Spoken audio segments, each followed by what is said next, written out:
with the CPE speaking exam today, and we're going to be focusing in on part 2 of the exam, which is the pair work part. So let's have a little look at the facts for this part of the exam, just to refresh your memory.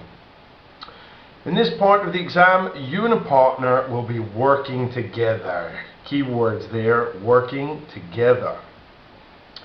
For the first question, you will have to talk for about a minute, but you don't have to worry about that. Just worry about until the examiner stops you. For the second question, you'll have to talk for a further 3 minutes, okay, about a scenario.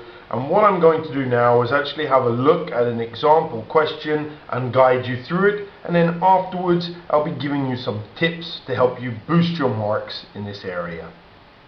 So, an example question, let's have a look. So you can see there's 4 beautiful pictures showing different landscapes, and on them A, B, C, D.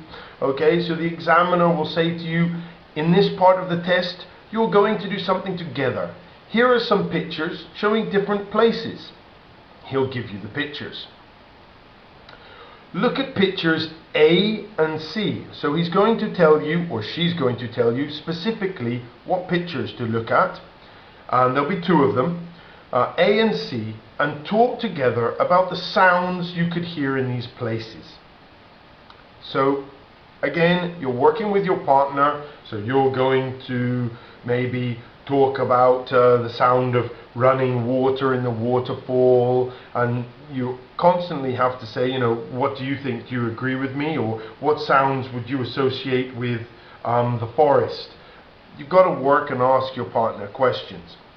So you only have around 1 minute to do this, so it's over very, very quickly.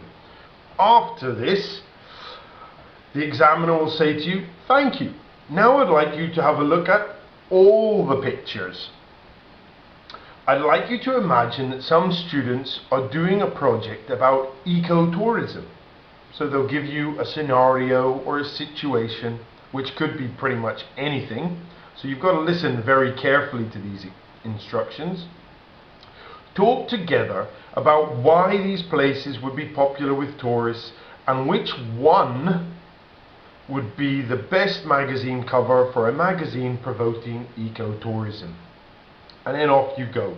You've got to address these questions and talk with your partner about picture B, picture C, picture D, and then arrive at a decision about which would be the best one for the ecotourism magazine's cover. So that's an example of the type of task they're going to get you to do and how you should do it. But how can you get better marks in this part? Work together. As I stressed earlier, the emphasis here is on pair work. So you should be taking turns every 25-30 seconds. You say something and ask your partner's opinion. Or you ask your partner, what do you think about this picture? You can agree and disagree with each other. That's fine. In fact, that's excellent. Even if you disagree, as long as you're doing it in a polite way, you're using more expressions, more vocabulary, and at the end of the day, when you're working or cooperating with someone, hey, that's what you do. But you must work together. The more you work together, the higher your marks are going to be. And to do this, ask your partner questions. Respond to what they say. This is a common thing. So your partner may say something and then the other person just keeps on going with something else. And when you're, cooperating and working with someone, usually you respond to what someone says. So make sure you're responding to points that they raise.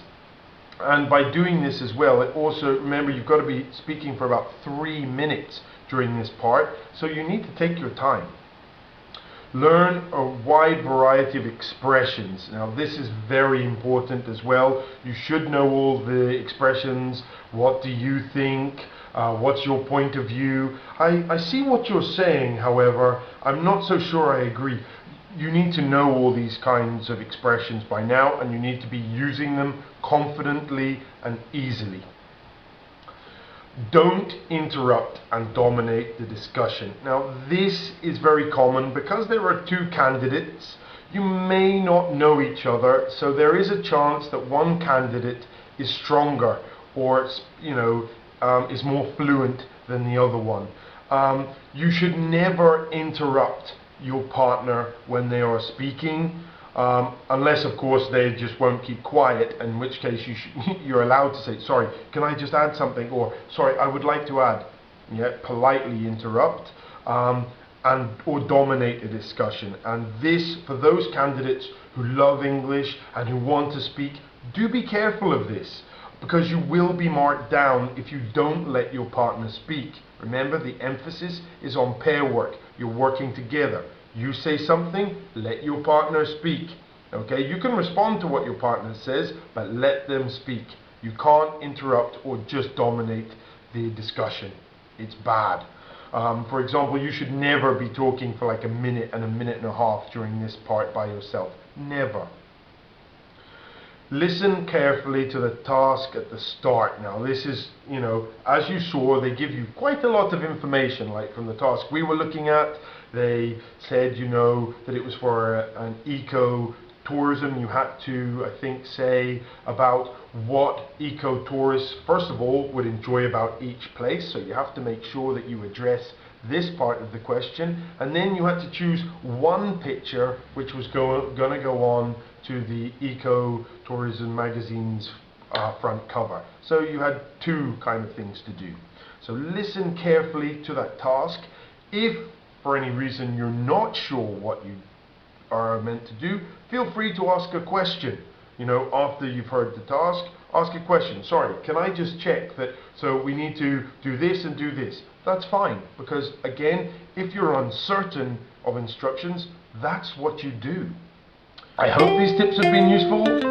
If you have any more questions or anything like that, get in touch with us. Thanks for watching. Bye.